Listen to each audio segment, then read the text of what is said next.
여러분, 지금 이 순간 대한민국 경제가 30조 원짜리 볼모가 됐습니다. 범인은 평균 연봉 1억 5,800만 원 갖는 삼성전자 직원들입니다. 이들이 요구하는 건 단순한 임금 인상이 아닙니다. 45조 원, 국가 예산의 10%에 육박하는 돈을 성과급으로 내놓으라고 합니다. 그런데 더 기가 막힌 건 이들이 30조 원의 손실을 내도 회사는 단 한 푼도 배상받을 수 없다는 겁니다. 어떻게 이런 일이 가능할까요? 지금부터 대한민국이 어떻게 노조 천국이 되어가는지 그 충격적인 진실을 파헤쳐드리겠습니다. 2026년 4월 23일 경기도 평택, 삼성전자 평택 캠퍼스 앞에 4만 명이 모였습니다. 경찰 추산입니다. 이들은 모두 삼성전자 노조원들이었죠. 이날 노조위원장 최승호는 마이크를 잡고 이렇게 외쳤습니다. 18일 파업하면 30조 원 손실 낼 수 있다. 협박입니다. 노골적인 협박이었죠. 그렇다면 이들이 요구하는 게 뭘까요? 첫째, 성과급 상한제 폐지. 둘째, 영업이익의 15%를 성과급으로. 2026년 삼성전자 예상 영업이익은 300조 원입니다. 15%면 45조 원이죠. 삼성전자 직원 약 7만 4천 명, 1인당 평균으로 나누면 6억 원. 잠깐, 이 사람들 연봉이 얼마였죠? 평균 1억 5,800만 원. 이미 대한민국 상위 1%입니다. 그런데 여기에 6억을 더 달라. 총 7억 5,800만 원을 한 해에 받겠다는 겁니다. 여러분, 이게 말이 됩니까? 그런데 여기서 끝이 아닙니다. 노조위원장 이 사람은 4월 23일 집회에서 30조 손실을 외친 바로 3일 후 어디로 갔을까요? 태국, 네 맞습니다. 동남아 휴가를 떠났습니다. 총파업 D-25, 회사와 협상은 결렬됐고 조합원들은 파업 준비에 여념이 없는데 위원장은 해변에서 휴가를 즐기고 있었던 겁니다. 더 가관인 건 이 사람이 휴가 중에 노조 홈페이지에 글을 올렸다는 겁니다. 총파업에 참여하지 않으면 더 이상 당신들을 동료로 바라보기 어려울 것. 휴가지에서 조합원들을 협박한 겁니다. 노조 내부에서도 비판이 쏟아졌죠. 파업 끝내고 가든 협상 마무리하고 가든 해야지. 집회 결집 시기에 위원장이 장기 휴가라니 타이밍이 많이 아쉽다. 그런데 이건 시작에 불과했습니다. 5월 21일부터 6월 7일까지 18일간의 총파업, 노조가 예고한 날짜입니다. 그렇다면 실제로 파업이 강행되면 어떤 일이 벌어질까요? 하루 손실액 1조 원, 서울시립대 송원재 교수의 추산입니다. 분당 수십억 원씩 증발한다는 거죠. 18일이면 18조 원. 그런데 여기서 끝이 아닙니다. 반도체 공장은 한 번 멈추면 다시 가동하는데 엄청난 시간이 걸립니다. 파업 기간의 2배. 18일 파업하면 정상 가동까지 36일이 걸린다는 겁니다. 그 사이 생산 차질, 수율 하락, 재가동 비용까지 합치면 총 30조 원. 노조가 30조 손실 낼 수 있다고 한 건 허언이 아니었던 겁니다. 그런데 더 충격적인 건 생산 차질의 규모입니다. 메모리 팹 18.4% 감소, 파운드리 58.1% 감소, 파운드리가 거의 60% 마비된다는 겁니다. 겁니다. 삼성전자 파운드리는 뭐 하는 곳입니까? 엔비디아, 퀄컴, 구글 같은 글로벌 빅테크 기업들의 AI 칩을 만드는 곳입니다. 이들 기업이 삼성에 주문한 물량 납기일에 못 받으면 어떻게 될까요? 계약 위반. 그리고 이들은 즉시 주문을 돌립니다. 어디로? TSMC, SK 하이닉스, 마이크론. 한 번 고객을 잃으면 다시 돌아오지 않습니다. 반도체 산업이 그런 곳입니다. 여러분 혹시 이렇게 생각하시나요? 삼성이 돈 많으니까 30조쯤이야. 아닙니다. 삼성의 손실은 곧 전 국민의 손실입니다. 왜냐? 삼성전자 최대 주주가 누군지 아십니까? 국민연금. 국민연금이 보유한 삼성전자 주식 가치, 파업으로 주가 폭락하면 여러분의 연금이 증발합니다. 2026년 4월 23일 노조 집회 당일 삼성전자 주가는 2.23% 하락했습니다. 단 하루 만에 시가총액 수조 원이 날아간 겁니다. 18일 파업하면 상상하기도 싫습니다. 그런데 손실은 여기서 끝이 아닙니다. 삼성전자 협력사가 몇 개인지 아십니까? 1,700개. 소재, 부품, 장비 협력사들입니다. 삼성 공장이 멈추면 이 회사들도 동반 마비됩니다. 평택 캠퍼스 생산 라인 하나가 만들어내는 고용 효과 3만 명. 파업으로 생산 라인이 멈추면 3만 명의 생계가 직격탄을 맞는다는 겁니다. 여러분의 이웃일 수도 있습니다. 여러분의 가족일 수도 있습니다. 대한민국 수출에서 반도체가 차지하는 비중 아십니까? 20%. 삼성전자가 무너지면 대한민국 수출이 무너집니다. 그런데 더 심각한 건 신뢰도 붕괴입니다. 글로벌 빅테크 기업들은 지금 이렇게 생각합니다. 삼성은 공급 안정성이 없다. 한번 찍히면 끝입니다. 반도체 산업은 칼 같은 납기가 생명인 곳입니다. 1%의 불확실성도 용납되지 않습니다. 그런데 삼성은 지금 노조 파업으로 18일간 생산 중단 가능성을 전 세계에 광고하고 있는 겁니다. 구글, 아마존, 마이크로소프트, 이미 SK하이닉스, 마이크론으로 줄문을 돌리기 시작했습니다. 대한민국 반도체 글로벌 시장에서 퇴출 수순입니다. 산업부 장관이 이렇게 말했습니다. 반도체는 한 번 경쟁력에서 밀리면 회복하는 데 긴 시간이 걸리고 회복 못하고 끝나는 경우가 대부분이다. 노조는 이 말을 듣고도 파업을 강행하겠다고 합니다. 대한민국 경제가 무너져도 자기들 45조만 챙기면 된다는 겁니다. 그런데 여기서 가장 기가 막힌 반전이 나옵니다. 삼성은 30조 손실을 입어도 노조에게 손해배상을 청구할 수 없습니다. 왜? 노란봉투법. 2025년 8월 24일 국회 본회의를 통과한 이 법은 노조 활동으로 발생한 손해에 대해 원칙적으로 배상 청구를 금지합니다. 삼성이 손배를 청구할 수 있는 경우는 딱 두 가지입니다. 첫째, 폭력 파괴 행위. 둘째, 시설 불법 점거. 그런데 노조가 이렇게 하면 연차 사용 파업. 전 직원이 합법적으로 연차를 내고 공장 밖에서 집회를 하는 겁니다. 평화롭게, 합법적으로. 이러면 손배 청구 불가. 30조 날려도 단 한 푼도 못 받습니다. 노조위원장 최승호는 이 사실을 너무나 잘 알고 있습니다. 그래서 4월 23일 집회에서 이렇게 외친답니다. 18일 파업하면 30조 손실 낼 수 있다. 협박이죠. 그런데 회사는 속수무책입니다. 법이 노조 편이니까요. 노란봉투법의 핵심은 세 가지입니다. 첫째, 사용자 범위 확대. 근로조건을 실질적으로 지배, 결정할 수 있는 자도 사용자로 인정합니다. 무슨 뜻이냐? 원청도 사용자. 하청 노조가 원청에게 직접 교섭을 요구할 수 있다는 겁니다. 둘째, 쟁의행위 대상 확대. 정리해고, 구조조정, 공장 이전, M&A까지 교섭 대상입니다. 회사가 경영 판단으로 공장을 옮기려 해도 노조 동의가 필요한 겁니다.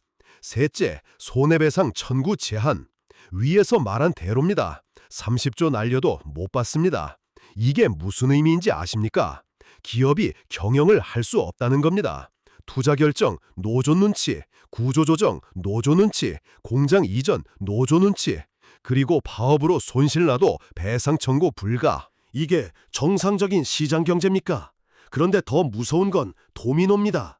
삼성 노조가 불을 붙이자 전국의 노조들이 들고 일어났습니다. 4월 30일 같은 날 SK하이닉스 청주 하청노조. 원청 직원들은 7억 성과급 받는데 우리는 500만 원? 우리도 달라. SK하이닉스를 상대로 하청노조가 교섭을 요구한 건 역사상 최초입니다. 이게 노란봉투법 효과입니다. 현대차 노조. 순이익의 30%를 성과급으로 요구. 2025년 순이익 10조 3,648억 원 기준 3조 1,000억 원. LG전자 사무직 노조.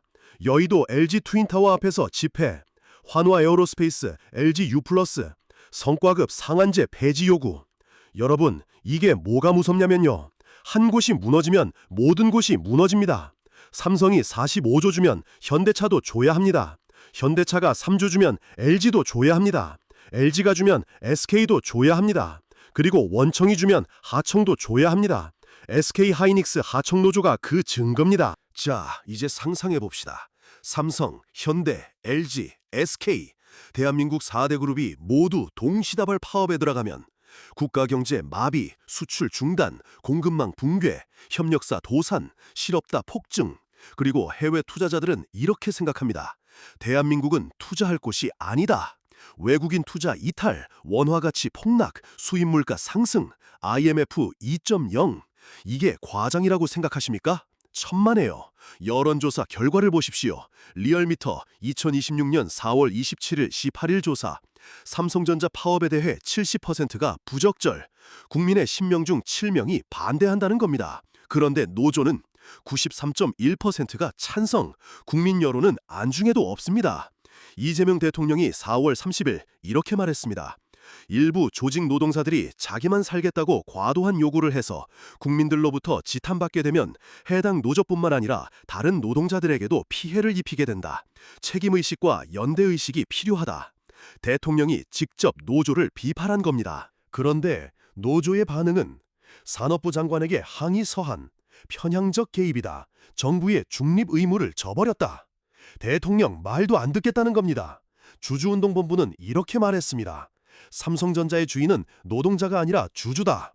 반도체 호황 사이클에서 공장을 멈추면 주주들의 재산에 직접적인 피해를 주는 것이다. 맞는 말입니다. 2025년 주주 배당 11조 원, 2025년 직원 성과금 6조 원, 주주가 더 많이 받았습니다. 2026년 예상 주주 배당 60에서 70조 원. 그런데 노조는 45조를 요구합니다. 주주보다 더 많이 가져가겠다는 겁니다.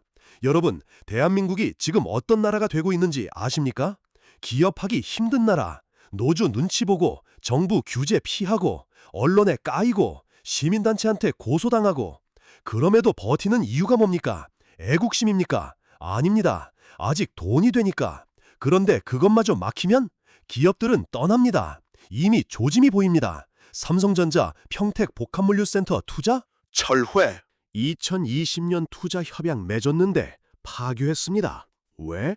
노사 불안. 일본이 어떻게 무너졌는지 아십니까?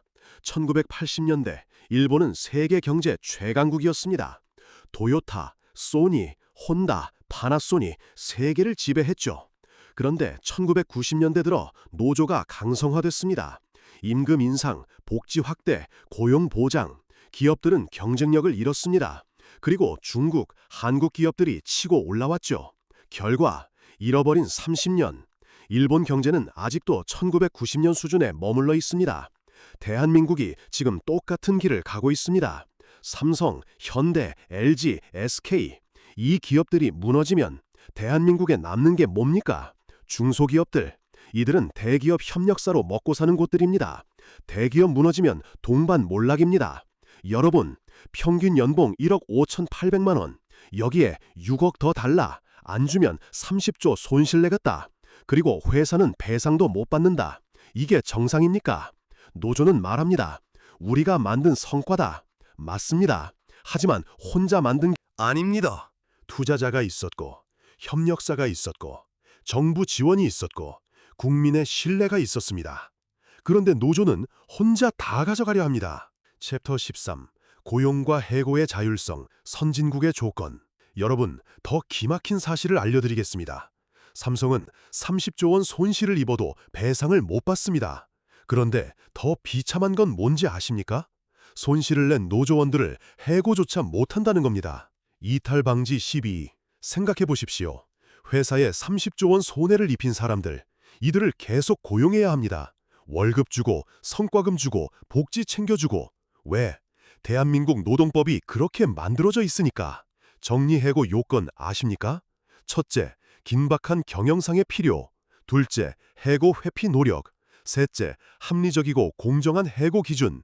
넷째, 노정화 성실한 협의. 이 네 가지를 모두 충족해야 합니다. 그런데 문제는 뭐냐? 긴박한 경영상의 필요가 뭔지 법원이 판단합니다. 회사가 우리 망할 것 같아요 해도 법원이 아니에요 하면 끝입니다. 더 황당한 건 해고 회피 노력입니다. 회사가 해고하기 전에 이런 걸 다 해야 합니다. 임원 보수 삭감, 신규 채용 중단, 희망 퇴직 실시, 일시 휴직, 근로시간 단축. 다 해도 법원이 노력이 부족하다 하면 해고 무효, 그리고 노조와 성실한 협의. 노조가 반대하면 해고 불가. 회사가 30조 손실 입어도 노조가 안 돼요 하면 그대로 끌고 가야 합니다. 여러분, 이게 말이 됩니까? 회사에 막대한 손해를 입힌 사람을 해고도 못한다? 이게 정상적인 시장 경제입니까? 미국을 보십시오. 고용도 자유, 해고도 자유. 회사가 필요하면 뽑고 필요 없으면 자릅니다. at will employment. 노동자도 압니다. 내가 회사에 도움이 안 되면 잘릴 수 있다. 그래서 열심히 일합니다. 회사도 압니다. 직원을 함부로 자르면 좋은 인재가 안 온다. 그래서 좋은 대우를 합니다. 자율과 책임의 균형. 이게 선진국입니다. 독일은 어떻습니까? 노조가 강한 나라로 유명하죠. 그런데 독일도 정리해고는 가능합니다. 조건이 있긴 합니다. 하지만 대한민국처럼 사실상 불가능한 수준은 아닙니다. 그리고 독일 도조는 뭘 합니까? 회사가 망하면 우리도 망한다. 그래서 회사가 어려우면 노조가 양보합니다. 임금 동결, 근로시간 단축, 복지 축소, 회사를 살리기 위해. 일본은 어떻습니까? 종신고용으로 유명한 나라죠. 그런데 일본도 정리해고는 합니다. 특히 1990년대 이후 경제위기 겪으면서 대대적인 구조조정을 했습니다. 그게 없었으면 일본 기업들은 진작에 망했을 겁니다. 그런데 대한민국은? 해고는 거의 불가능. 회사가 아무리 어려워도 법원이 허락 안 하면 못 자릅니다. 그리고 노조가 반대하면 무조건 못 자릅니다. 여러분, 이게 뭘 의미하는지 아십니까? 회사가 사람을 못 뽑는다는 겁니다. 왜? 한 번 뽑으면 평생 책임져야 하니까. 30조 손실 입혀도 해고 못합니다. 회사 기밀 빼돌려도 해고 못합니다. 상사 폭행해도 해고 못합니다. 법원이 허락 안 하면 다 복직입니다. 그래서 회사들이 뭘 합니까? 비정규직을 뽑습니다. 정규직은 못 자르니까 비정규직으로 때웁니다. 2년 쓰고 자르고 다시 뽑고. 이게 노동자를 위한 겁니까? 그리고 청년 실업률은 계속 올라갑니다. 회사가 신규 채용을 안 하니까요. 왜? 한 번 뽑으면 못 자르니까. 노조는 말합니다. 고용 안정이 최고다. 맞습니다. 하지만 그건 이미 들어간 사람들 얘기입니다. 밖에서 기다리는 청년들은 평생 비정규직으로 살거나 아예 일자리가 없습니다. 삼성전자 노조원 평균 연봉 1억 5,800만 원, 여기에 6억 성과급 더 달라고 합니다. 이들을 뭐라고 부를까요? 노동 귀족. 이들은 외칩니다. 우리는 노동자다. 착취당하고 있다. 과연 그럴까요? 연봉 1억 5,800만 원 받는 사람이 착취당하고 있습니까? 대한민국 중위소득 아십니까? 2026년 기준 월 219만 원, 연 2,628만 원. 삼성전자 노조원은 이 사람들의 6배를 받습니다. 그런데 우리는 착취당한다고 외칩니다. 그리고 이들은 말합니다. 회사에 30조 손해를 입혀도 우리는 노동자니까 보호받아야 한다. 법이 그렇게 되어 있으니까요. 해고도 못하고 배상도 못 받고 그냥 끌고 가야 합니다. 여러분, 대한민국은 선진국입니까? 1인당 GDP 3만 달러 넘었습니다. G7 들어간다고 합니다. 그런데 노동법은 개발도상국 수준입니다. 선진국은 뭘 합니까? 기업이 살아야 노동자도 산다. 그래서 기업에게 자율성을 줍니다. 고용도 자유, 해고도 자유. 대신 노동자를 함부로 대하면 회사가 망합니다. 좋은 인재가 안 오니까요. 시장이 알아서 조절합니다. 그런데 대한민국은 노동자는 무조건 보호해야 한다. 해고는 악, 구조조정은 악, 정리해고는 악. 회사가 망해도 노동자는 지켜야 한다. 결과가 뭡니까? 기업들이 떠납니다. 삼성전자, 베트남에 공장 짓습니다. 현대차, 미국에 공장 짓습니다. LG전자, 폴란드에 공장 짓습니다. 왜? 대한민국에서는 사업 못하겠으니까. 여러분, 이제 선택해야 합니다. 현재 시스템을 유지할 것인가? 아니면 고용과 해고의 자율성을 부여할 것인가? 만약 노조가 계속 이렇게 나온다면 회사에게도 권리를 줘야 합니다. 회사에 손해를 입힌 노동자는 해고할 수 있다. 30조 손실낸 사람을 왜 계속 고용해야 합니까? 그리고 이건 공평합니다. 노조는 말합니다. 우리는 파업할 권리가 있다. 맞습니다. 그렇다면 회사도 해고할 권리가 있어야 합니다. 물론 무분별한 해고는 막아야 합니다. 부당해고는 여전히 불법입니다. 하지만 정당한 이유가 있으면 해고할 수 있어야 합니다. 회사에 막대한 손해를 입혔다. 해고 가능. 업무 태만, 반복적인 지각, 상사 폭행, 해고 가능. 회사 기밀 유출, 횡령, 배임, 해고 가능. 이게 상식입니다. 그런데 대한민국은 이것조차 법원이 막습니다. 여러분, 평균 연봉 1억 5,800만 원, 6억 성과급 요구, 30조 손실 각오, 해고도 불가, 배상도 불가. 이게 정상입니까? 대한민국은 지금 기로에 섰습니다. 노조 천국으로 갈 것인가, 아니면 기업이 숨 쉴 수 있는 나라로 갈 것인가, 선택은 여러분의 몫입니다. 하지만 기억하십시오. 기업이 망하면 노동자도 망합니다. 일자리가 없으면 노조도 없습니다. 여러분의 생각은 어떻습니까? 삼성 노조 정당한 권리 행사입니까? 아니면 국가 경제를 인질로 잡은 귀족 노조입니까? 그리고 대한민국은 고용과 해고의 자율성을 기업에게 줘야 할까요? 댓글로 의견을 남겨주세요. 그리고 이 영상이 도움이 되셨다면 좋아요와 구독 부탁드립니다. 대한민국의 미래 함께 지켜봅시다. 감사합니다.